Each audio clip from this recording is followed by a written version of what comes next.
afternoon and welcome. My name is Monica Murray, and I am the Public Programming Officer at the New York City Department of Records and Information Services, also known as DORIS. DORIS houses the city's municipal archives and library and is focused on fostering civic life by preserving and providing access to the historical and contemporary records of the New York City government and its people. Thank you for joining us for this month's Lunch and Learn, Buried Beneath the City. I'll quickly introduce today's speaker and then pass it to her to begin the presentation. Amanda Sutphin is an urban archaeologist and the Director of Archaeology at the New York City Landmarks Preservation Commission, the largest municipal preservation agency in the nation. She leads the department responsible for reviewing proposed subsurface work in New York City, ensuring compliance with environmental regulations and, when applicable, landmarks law. Additionally, she oversees any resulting archaeological work. With over 2 decades of experience, Amanda also manages the New York City Archaeological Repository, the Nan A. Rothschild's Research Center, and is dedicated to protecting the city's archaeological resources. And now I'll turn it over to Amanda.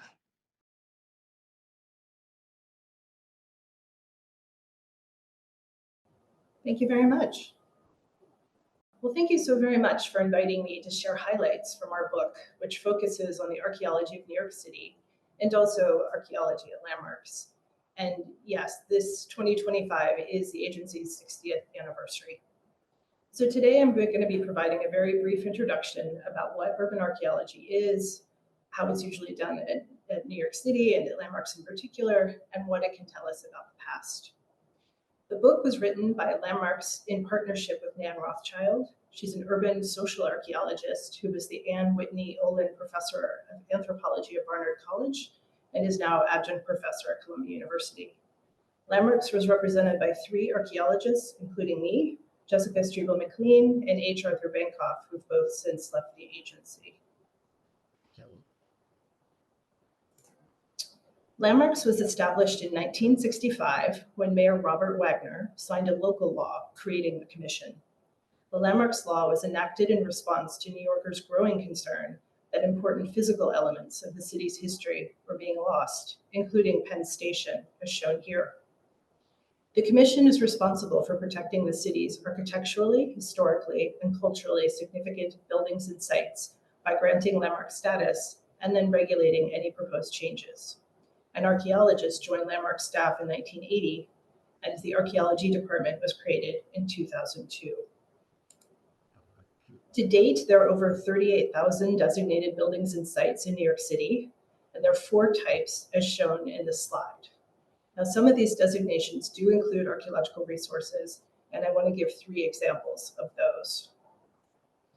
The first is the African Burial Ground in the Commons Historic District, and it was designated in 1993 after more than 400 burials that had been interred in a colonial burial ground in Lower Manhattan, as shown here on the 1755 map. And this was a time when Black people were enslaved and segregated from being interred in burial grounds for white people. The remains were analyzed, and they revealed some of the physical stresses from the very hard labor that people lived with and a very high infant mortality. DNA testing showed the African origin of adults, and burials were covered in shrouds that were pinned and then usually placed into simple wooden coffins. Shroud pins were the most common burial-related artifact found in this project, and Landmarks regulates all subsurface work within the district. A second example is the Akawakang Mananahang Island Protected from the Wind archaeological site. It was designated an individual landmark in 2021. The site was in use for thousands of years, from about 8,000 years ago, as a place to gather and prepare food, and then later as the site of a village, which lasted into the historic era. This site is within the Conference House Park, which is in Staten Island, and Landmarks consulted with the Delaware Nation, the Delaware Tribe of Indians, and the Stockbridge-Munsee Community Band of Mohicans, who were all federally recognized as being descended from the people who once lived here. New York State has also recognized these tribal nations, as well as the Shinnecock, who are also federally recognized, and the Ungchug Nation. I want to note that the name, which is in the Old Munsee language, had been recorded in colonial records as being what the Munsee called both Staten Island and perhaps the village that was once at the site. The Delaware tribe of Indians consulted with experts to define the place name and to spell it correctly. And again, Landmarks regulates subsurface work at this site. The last designation I want to talk about today is the Joseph Rodman Drake Park and Enslaved Peoples Burial Ground. It was designated an individual landmark in 2023. It contains two separate colonial era cemeteries. One was for the area's early settler families. And you can see there's above ground, that fenced area is showing above ground markers that still remain from that burial ground. And the second was an enslaved people's burial ground, which does not have any standing stones. And this designation is important as it recognizes a remarkable window into the under-recognized history of enslaved people in the Bronx. And again, here we would regulate all subsurface work. It should be noted that archaeology has happened in what's now New York City since the 19th century. However, while many archaeologists were living in the city in the late 19th and early 20th century, very few focused on it. And so the archaeology that was generally done by avocational archaeologists. That is, people who are generally not either professionally trained and or made their money in another way. Included in that is the man shown here, who's Stanley Wisniewski, and he's shown excavating the Graham Court site in College Point, Queens. And they focused their work on documenting Indigenous people sites and areas related to the Revolutionary War, which was essential as many of the sites were subsequently developed and would likely be unknown without their efforts today. However, it should be said that they did not employ the methodologies or the ethics that today's professionals would. Archaeology can happen in three ways in New York City. The first is through the regulatory process. So if there's a proposal to excavate at a site where we're protecting the archaeological resources, such as the sites I showed you, we would consider the potential impact of that work in our review and approval of the project. The second way is through the environmental review process. And there are federal, state, and local laws that ensure that government agencies consider the potential impacts of proposed projects on a range of environmental review issues, including archaeology. Landmarks is the city's expert agency, and we assist other agencies by reviewing their proposed projects to consider the potential impacts on historic resources, which also, of course, includes standing structures. And if there could be an impact, we then oversee the ensuing work. Archaeology, regardless of why it's done, is done using the same methodology. It's completed in phases. The first is documentary research, which is a fine-grained history of a specific location and an assessment of what might still remain and what it could tell us about the past. The next is to test to see what's actually in the ground. And then either project to redesign to leave what's been found in place, such as with the historic burial ground, or perhaps full excavation. Each step includes analysis and reporting of what's been found, and the final step is the curation of the collection. The archaeological reports, which number over 1,600, are available through Landmarks' website. And I do want to note that the work requires many people to complete, as archaeology is definitely a team sport. This is an example of archaeology that was completed as part of the environmental review process, which was required as part of the East Side Access Coastal Resiliency Project. And over 20 archaeological features were identified, including the foundry and backyard features that are shown in this photograph. In addition, they found over 60,000 artifacts, primarily dating to the 19th century. Archaeological analysis is now underway, and the final report should be completed this year. Because highly significant archaeological features were found that are likely to be destroyed by the project, mitigation is occurring. And that includes the creation of a popular report, in addition to the technical report that would always be done, school curricula for local schools, and signage about what was found will be placed in the new park when it reopens. The Archaeology Department also manages the New York City Archaeological Repository, the Nan A. Rothschild Research Center, and it was created in 2014 by Landmarks. Its mission is to curate the city's significant archaeological collections and to make them accessible by appointment to scholars and university classes, and to everyone through the website, which is nyc.gov/archaeology. The repository curates about 1 million artifacts found in all 5 boroughs, and it ranges in date from about 7,000 years ago to the early 20th century. The slide on the left shows a few of those artifacts, including Chinese export porcelain and British transferware plates. In the middle, there's a university class visit, and on the right is an image of the repository. As you can see, we have many, many boxes that are stored in fully climate-controlled spaces, controlled for both temperature and humidity. And before I move on, I want to note that archaeologists can and do study objects in multiple ways to illuminate the past. So the ceramics on the left may be studied to assess the likely income levels of the people who use them, to understand the aesthetic preferences of the time, or to study global trade, because these examples include Chinese export porcelain, which was highly sought after worldwide for centuries, and then the British imitations of that trade, of the British imitations as they were trying to become part of that trade, disrupt the trade. And the book highlights the collections of the repository. So the book was published in 2022, so I note it does not include a discussion about Corlears Oak Park, because that was just under excavation when we published. But it moves chronologically and interweaves the city's archaeology and its history. It draws upon over 50 years of modern archaeological work that's been done in the city's 5 boroughs, including the sites noted on this map. And I now want to share a few of those stories that we included in the book. Yep. When the Dutch colonized the area in the 17th century, they brought their material world with them. This was the golden age of Dutch civilization, the time of Vermeer and Rembrandt. These glass fragments shown on the left are from a romer. Romers were large drinking glasses, as shown in the illustration on the right. They were used for beer or wine and were very popular in the Netherlands from the 15th to the 17th centuries. These imported glasses would have been very expensive in New Amsterdam because they had to be imported and they were all hand-blown. These fragments were found in a 17th century context at the Stadhuisblok site, excavated in Lower Manhattan in 1979 to 1980. Occasionally, excavated artifacts can be associated with specific individuals, such as this bottle seal. It was found during excavation at South Ferry in Lower Manhattan, and the seal was the heraldic symbol of Governor Fletcher, who was New York's governor in the 1690s, and likely best known as having been recalled back to Great Britain for consorting with pirates, especially Captain Kidd. Bottle seals were used to identify the owner and were a marker of the wealth, lordliness, and connoisseurship of the elite, because at that time, the glass, again, as I mentioned before, was hand-blown and very expensive to make. And wine was shipped in large containers and then decanted more often into jugs rather than glass bottles bearing the sign of the owners.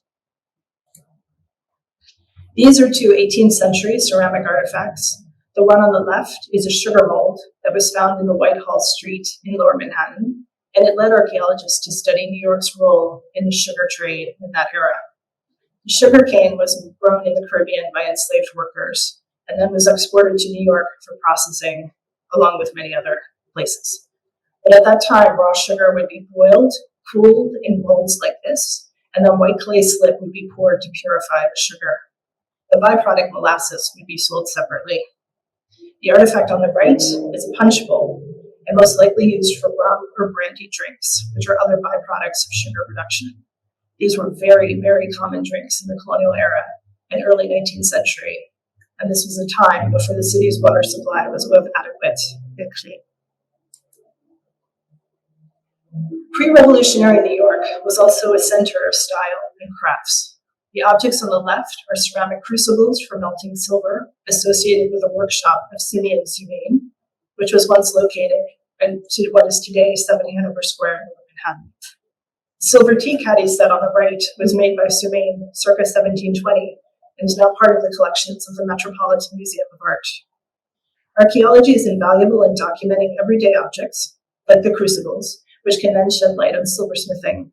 Whereas, as you might guess, objects like the tea caddy are rarely found in the city's archaeological record, as they're most often passed down as heirlooms or sold. The discovery of Sutphin's workshop led archaeologists to study his family and household.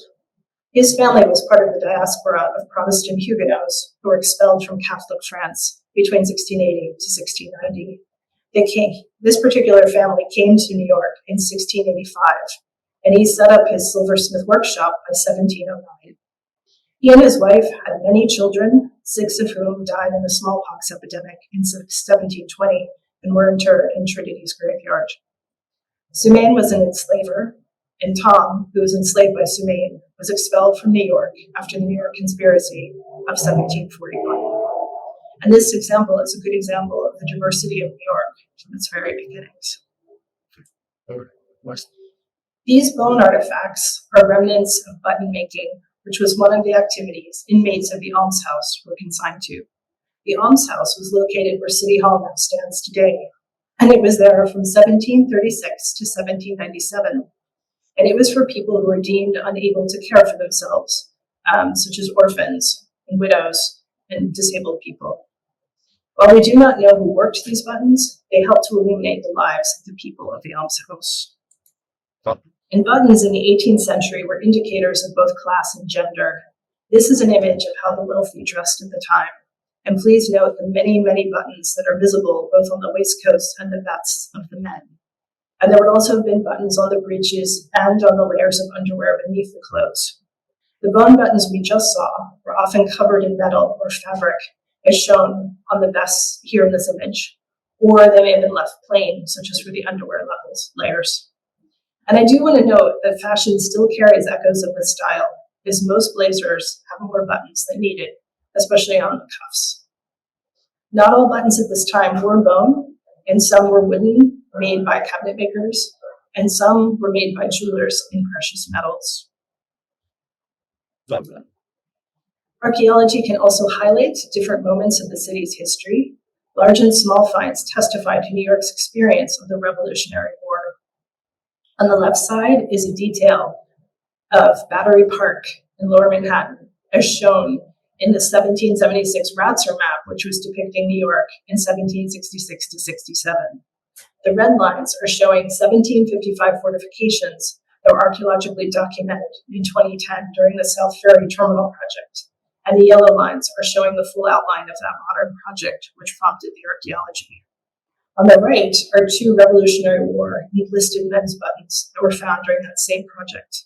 The one on the left says USA, and it was worn by an American soldier. And the one on the right says 31 and was worn by a British soldier who was part of the 31st Regiment of Foot. As you know, the revolution shattered the city and turned it into a battlefield. Fires destroyed more than a third of the city, and the British occupied it for most of the war.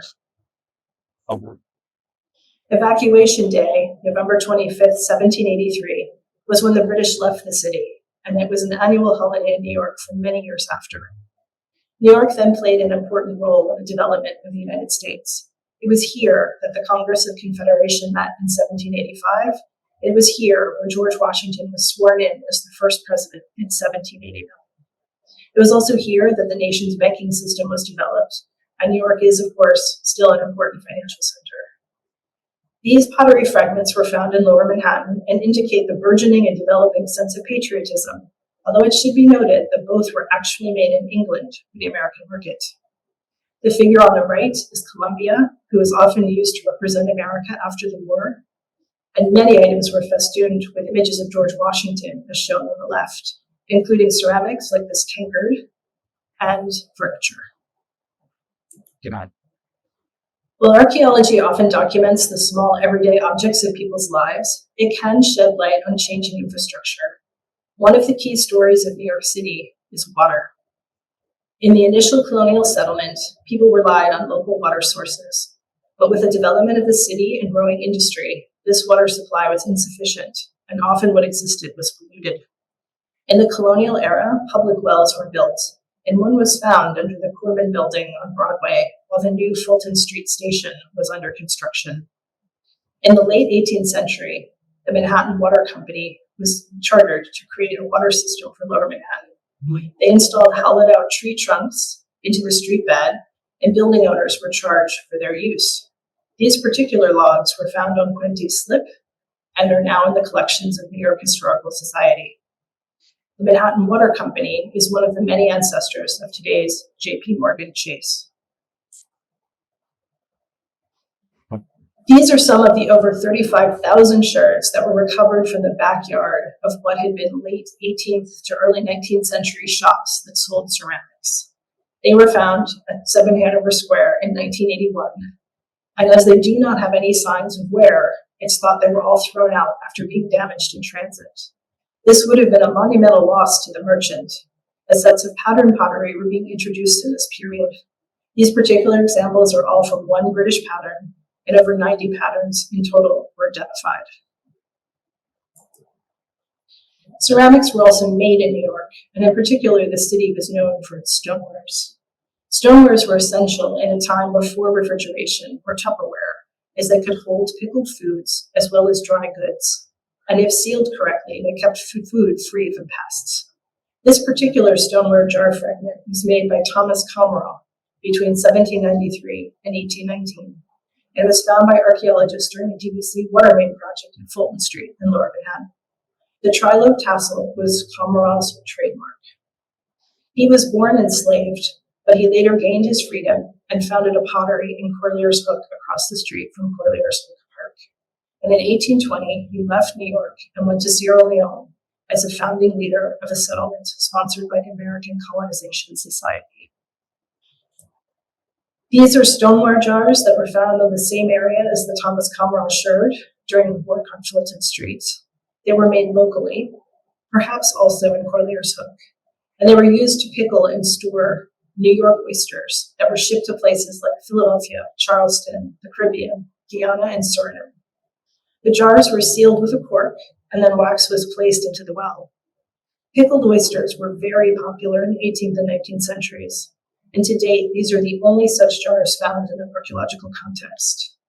These objects also speak to the importance of having an archaeological repository, which brings together the artifacts from all over the city, as they were not initially identified as being oyster jars until they were further studied at the repository. Speaking of oysters, these are very large oyster shells from oysters that died in the 18th century, and they live for between 20 to 30 years. Oysters produce a growth rate for every year of life, and so one can count them to estimate age and death. Studying oyster shells can provide important information about the environment of New York City's waters. In addition, oystering was a very important food source and industry well into the 19th century. In the colonial era in particular, they were very plentiful and cheap, and everyone, rich or poor, ate them in a variety of ways. Today, there's a concerted effort to bring oysters back to New York's waters, as led by the Billion Oyster Project.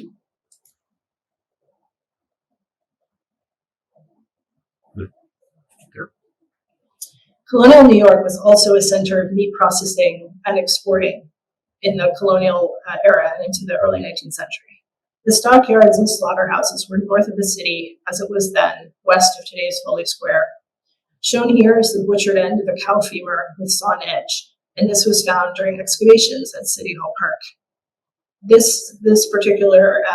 That particular institution was likely using these remains to make soup or stew and then selling off the best cuts of meat. The study of animal bones is called faunal analysis, and it can tell us how dramatically the environment has changed through time, what species were in the environment, what people were eating, and how food was prepared. Urban archaeologists also draw upon a bevy of archival sources to identify and contextualize artifacts excavated in the city, including historical newspapers, city directories, land conveyance records, among others, including the advertisement on the lower left placed by George Gannett in December 1st, 1835, edition of the New York Journal of Commerce, for 10,000 gunny bags for sale at his shop at 52 Water Street. I think this artifact has particular resonance right now because of the LA fires, because 15 days after this advertisement, his stock of burlap bags went up in flames, a casualty of the Great Fire of 1835.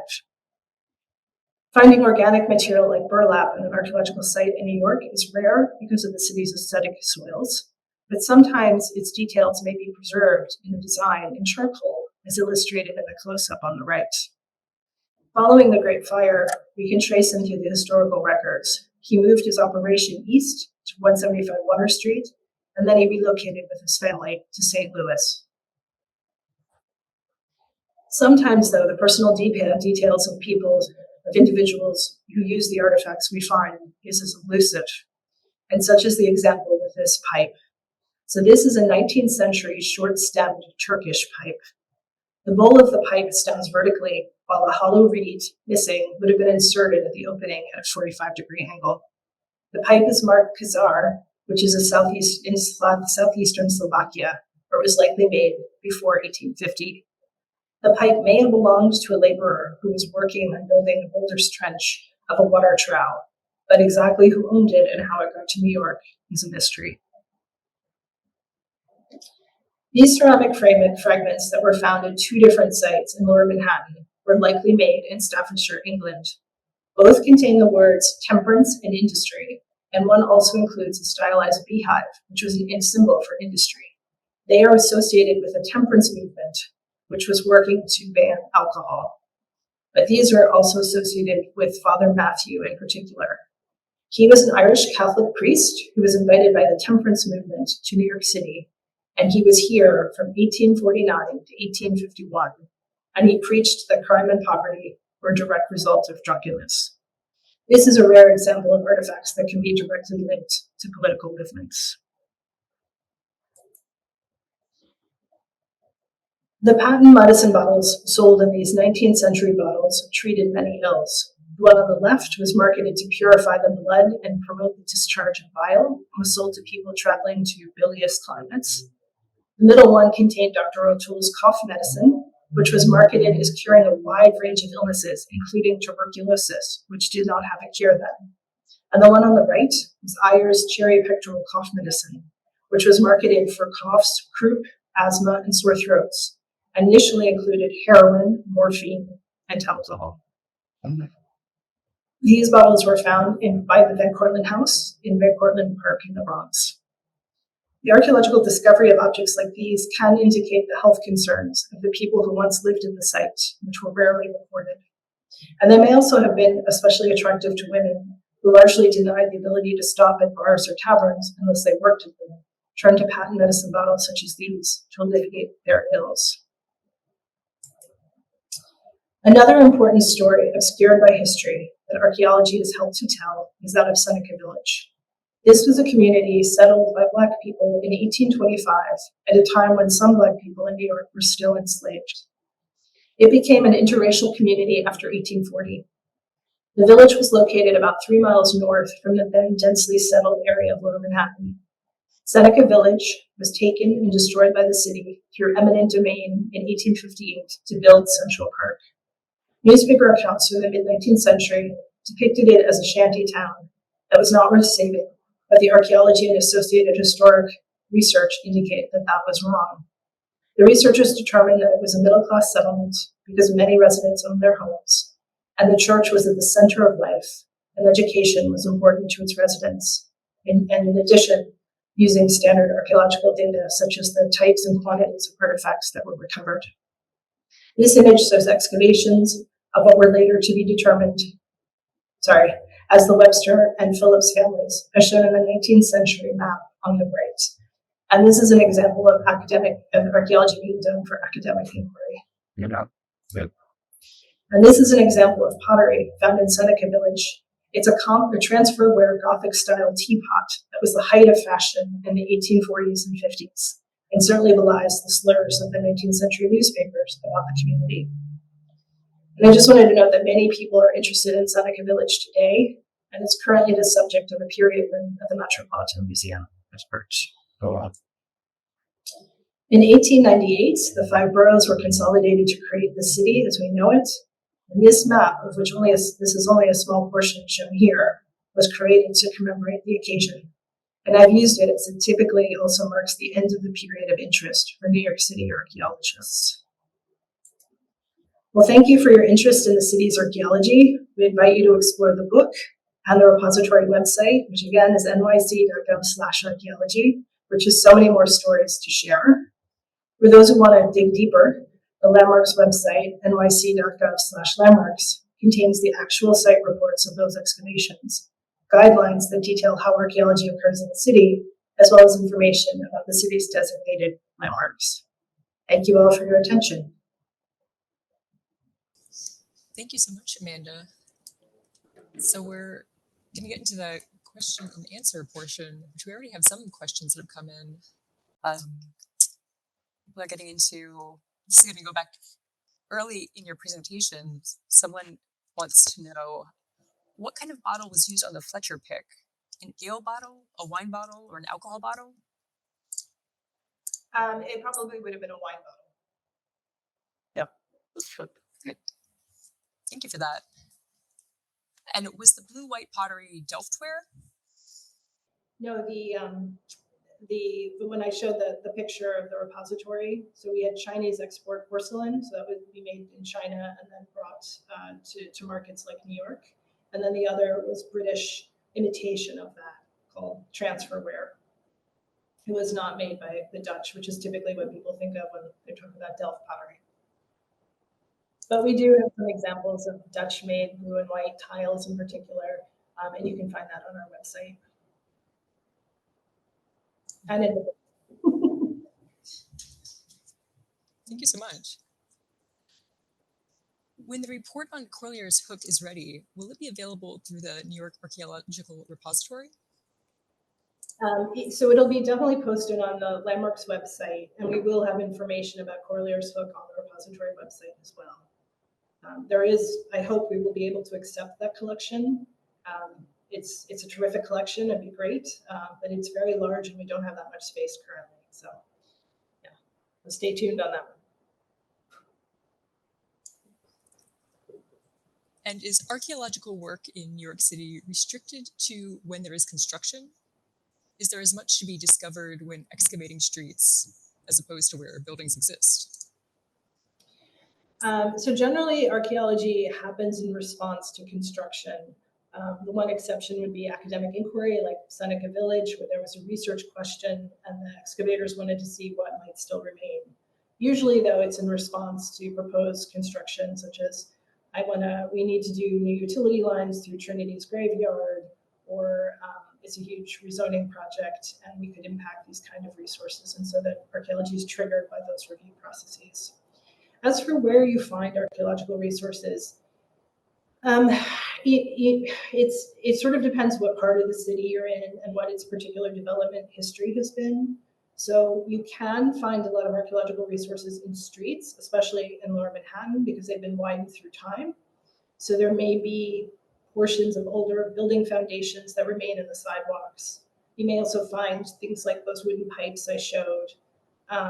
So it really does depend. And then whether they remain, there's lots of utility lines and all sorts of modern, but sometimes you'll find portions of resources that remain, such as what happened in Fulton Street when that Thomas Comerall sherd was found in the oyster pots.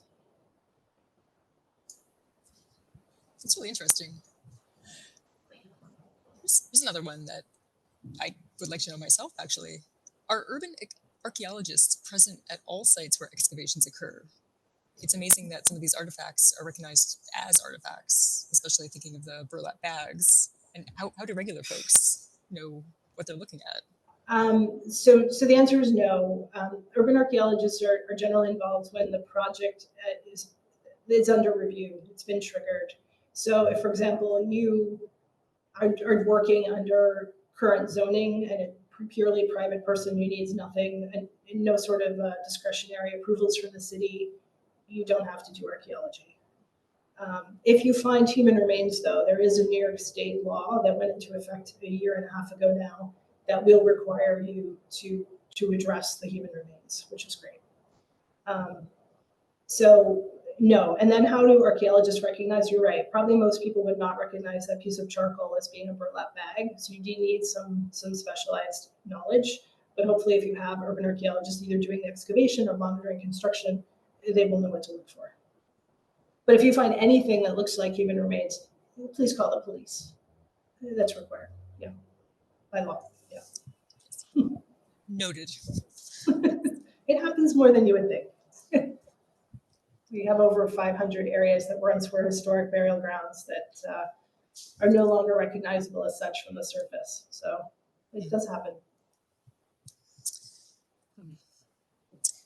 What excavations are currently taking place in Manhattan? Anything planned for the near future? And what about excavating at the site of the Claremont Inn near Grant's Tomb? Speaking of Um, human remains, a late so 18th century structure used for 150 years as an inn, and nothing has ever been built on it. It's a type of playground, apparently. so there aren't any digs happening currently. This is a really terrible time of year to be doing field work. Sometimes though, because of construction schedule, you have to do it. Um, and that particular site, I don't think archaeology is planned anytime soon for that one.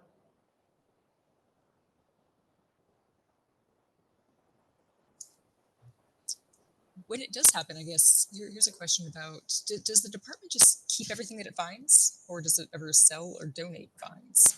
So archaeological artifacts belong to the landowner. So what we have at the repository are collections owned by the city itself. So the city as a landowner is responsible for the appropriate curation of those collections, and that's what we have, with very few exceptions. So generally the landowner would need to either, they might donate it to the New York State Museum, they might create a teaching exhibit in their lobby. There have been different approaches taken.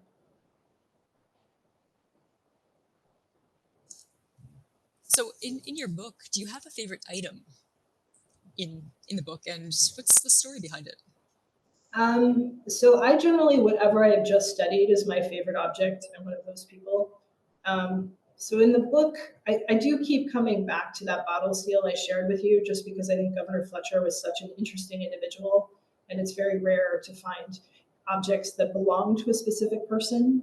It's not as unusual maybe to find like the Thomas Commerall pot that was made in his pottery, which is also very cool, but you don't know if he actually made it himself or whether his apprentices did. So I love it when you can link an object to a specific individual. Wow, yeah, it's pretty unique. Here's one about, what does the department think if there are any remaining wooden water pipes? We hear a lot about lead pipes these days, but wooden water pipes are... Yeah, well, I showed that in Quintessence. Yeah, there probably are still some out there for sure. They're not as many as there were because DEC has been doing a lot of work to replace all of the water mains in Lower Manhattan. The area is likely to have those wooden water mains, but it's still possible to find them. Yeah, possible, not likely, possible. Yeah. Okay, and has any find yours or others have been particularly surprising to you, or anything that you haven't been able to even identify its function? Yes, I think there are objects that we do not know what it is, and it takes a lot of research. I would say the one great thing is checking out archives like ours, and then you can see many images of different objects, and it helps you identify what it is. And then also you can email experts throughout the world now so easily with an image, and so they will help you identify. For example, we had one, it was obviously a glass that was found in Lovelace Tavern, which was in use in the late 17th century. Glass, as I mentioned, was very, very expensive, and it was assumed that it was made in London because London was known as being the big colonial glass manufacturer at that particular time. But we had an Irish glass expert come, and he actually identified that it was made in Ireland, not London. So, it's great when you learn more about the things that we have. Is there anything that's just kind of kept you puzzled for all this time, though, that you still haven't been able to figure out what it is and what it does, what it was doing there? I think it's more surprise at what's been left behind in spite of subsequent development. I think when I was younger, I had more of an assumption that things would have been destroyed by later development, but I've now seen too many examples where that has not occurred that I don't like to make assumptions like that anymore. So for example, knowing that there's many utility lines in Fulton Street in Lower Manhattan, when I was first starting, I would have assumed nothing would be there, and yet archaeological features and artifacts were found in Fulton, even though it's densely packed with electric lines, power lines, water lines, etc. Does New York City have a legal mandate to first do archaeology at construction sites before actually starting to do any other work? So the legal, No, I think the answer is no. In general, if you're developing as a right, you don't need a variance from the government. You do not have to do archaeology. But there are, if you're on a designated site where the commission is protecting the underground resources, or it's an environmental review project, then yes, you need to do archaeology. But that's not the majority of construction projects in the city. Okay, well, getting a little more specific. And if you want to know all about the environmental review process, we have it all spelled out in our guidelines, which you can find on Landmarks website, which is nyc.gov/archaeology. If you go to the About Archaeology page, there's a link to our guidelines, a link to all the archaeological reports, and then also a link to the repository website. Or you could do it the other way too. You could go from the repository website to Landmarks website. Perfect. Or you could just Google. I don't know why you just Google New York City archaeological guidelines. That'll pop up too. So it's a lot of reading and research for people to dig into. Yeah. Well, we tried to summarize as succinctly as we could, but it's still a lot of information. Yeah. Well, a little more specific of locations, is the department involved in researching archaeological finds in Gowanus in particular? So we get involved because of the development projects. So like the Gowanus rezoning, different development projects that occur in Gowanus, we do get involved. We do review the potential impacts for those projects, yes. Does the city have a partnership with Historical Society to house some of the new collection? We do not. We do not. We do work, when we first started the repository, we were partnering with the Museum of the City of New York, and they helped us to identify the appropriate standards for curation and because we're also cataloging. We're trying to make sure all the artifacts will be fully available to the public. So they helped us with that process. But since then, we have not been partnered. But certainly, people are unbelievably welcoming if we have questions or if we need some help, and we're very happy to lend out artifacts for shows. Excellent. I'm sure you have a lot of very interesting things that people would love to see. I know that archaeology does not put a monetary value on objects recovered, but could you tell us about the most or some of the most valuable items discovered in New York City? Stash of gems, pot of gold, money or jewelry hidden from the British? No, we don't put monetary value on things, but no, I think jewelry is like that silver tea caddy I showed you. It rarely makes it into the archaeological record. The exception might be grave, a burial that maybe the people are still wearing gold earrings or a wedding ring or that kind of thing. But we really, ideally, you like to leave those in place. If at all possible. And I'm not a collector, but there are collectors, and I just want to say that the danger is because with archaeology, it's not the object that has an intrinsic value; it's what it can tell us about the past. It's just a piece of the puzzle. So you need to see all the things that were found together, how they were found, what was above, what was below, where exactly they were found, and that's what gives it a meaning. So if someone comes in and just digs up because they want a bottle or something, they destroy all of that information, and then it's lost. It's just this other old just that little clump. Okay. Someone says that they noticed the fortifications in the Battery area well prior to 1776. Who were the British defending against at that time? It was the French. The French. That was the big fear. The French and their indigenous partners would come in and take the city. So that was, yeah. There was always New York has been nervous about for quite some time, and certainly, I mean, today we also have a lot of security in our city. It's just different kinds. Okay. And you said that the archaeological studies cut off at about the unification of the city. Mm-hmm. Are there studies of more recent sites? And if so, who does them? There are some. There's a branch called industrial archaeology, and they tend to go well into the 20th century. I think that date may get pushed out as time continues. But in general, it has to do with the end of the 19th century, and then it's also just at that time, people tended that the trash was collected publicly, utilities were done publicly. So it's harder to link individuals to specific things that are left at the site. So that's part of the reason. And then also another part of the reason is just the other types of information that are available are so much more robust in the 20th century. You have many more photographs, you have many more surveys that are done of building surveys, and a lot of information about what was on each block. So that plays a role as well. But I'm sure if you got other archaeologists and they said, is the end date 1898? I'm sure there are others who would disagree. Yeah. And one more here. Do you know the status of the African burial ground in Woodside, Queens? In Woodside? No. Mm-hmm. No, I don't. There's one in Elmhurst. I don't know the one in Woodside. Sorry. Okay. I think that's all that I'm seeing at the moment. If you have any other questions, please put them in the chat, put them in the Q&A. And if anyone thinks of questions for me, I'm the webmaster for the repository website. So if you go to contact us, I'll get your email. Oh, actually, it looks like that is meant to be Elmhurst. So the status of the African burial ground in Elmhurst. So my understanding is that the property owner is in bankruptcy.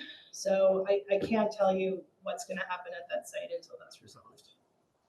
But it was a 19th century burial ground that was associated with the African Methodist Episcopal Church, St. Mark's, and there's still burials at the site.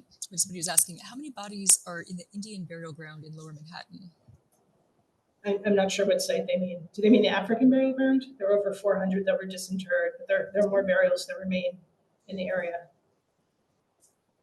Oh, they're saying the Indian burial ground in Lower Manhattan. I'm not sure which site they mean. I'm sorry. I'm not sure either. Oh, but there is another question here. Can the public successfully urge archaeology be done at a landmarked city-owned site?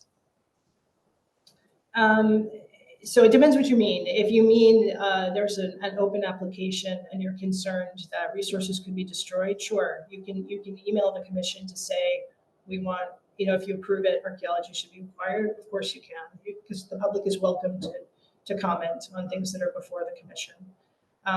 But if it's to lobby to have archaeology done at a site where there's no construction,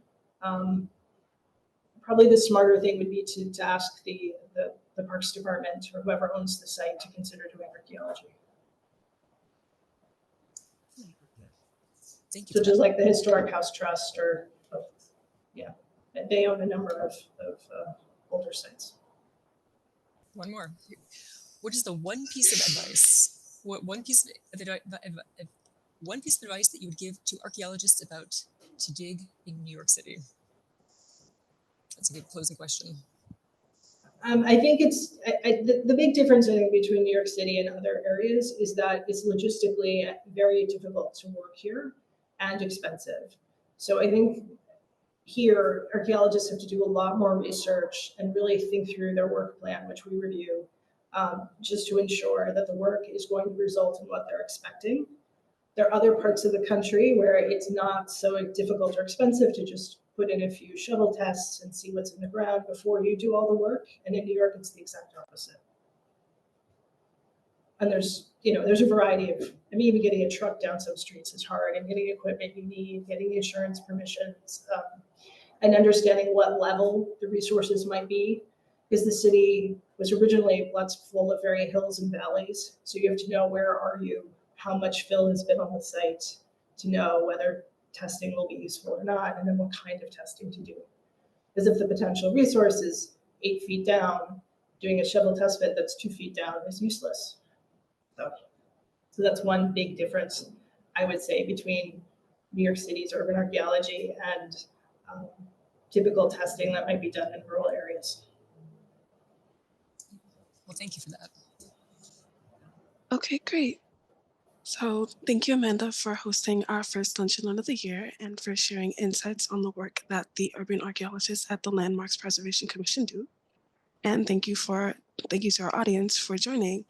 For more information on Doris and our current and upcoming exhibits and events, please visit our website, newyorkcity.gov or nyc.gov/records, or sign up for our mailing list as well.